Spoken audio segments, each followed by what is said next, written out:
দেশে human metapneumovirus আক্রান্ত নারীর মৃত্যু হয়েছে। তার নাম সঞ্জিদা আক্তার, বয়স 30।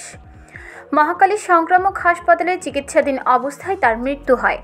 দেশে HMPV ভাইরাসে আক্রান্ত হয়ে প্রথম কোনো রোগী মারা গেলেন। তার গ্রামের বাড়ি কিশোরগঞ্জের ভৈরব এলাকায় বলে জানা গেছে। সংক্রামক ব্যাধি হাসপাতালের তত্ত্বাবধায়ক ডাক্তার আরিফুল বাশার বিষয়টি নিশ্চিত করেছেন।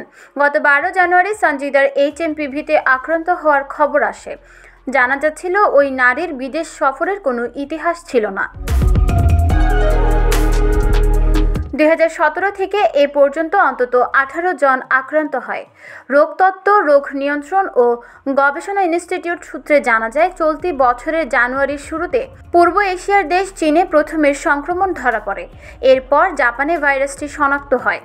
HMPV-র প্রাদুর্ভাব মালয়েশিয়া ও ভারতেও রয়েছে। এদিকে বাংলাদেশে হিউম্যান মেটানিউমোভাইরাস বা HMPV-র বিস্তার ঠেকাতে গত সোমবার বিশেষ নির্দেশনা জারি করে হযরত শাহজালাল আন্তর্জাতিক বিমানবন্দর কর্তৃপক্ষ। নির্দেশনায় HMPV-র বিষয়ে সতর্কতামূলক ব্যবস্থা নিতে বলা হয়েছে। বিমানবন্দরের যাত্রী, স্টাফ ও দর্শনার্থীদের মুখে মাস্ক রাখা ও হ্যান্ড স্যানিটাইজার ব্যবহারে উৎসাহিত করা হয়েছে। কারোর মধ্যে জ্বর, কফ, শ্বাস ছোট হওয়ার মতো HMPV-র লক্ষণ দেখা দিলে তাৎক্ষণিকভাবে বিমানবন্দরের হেলথ সার্ভিসে জানাতে হবে।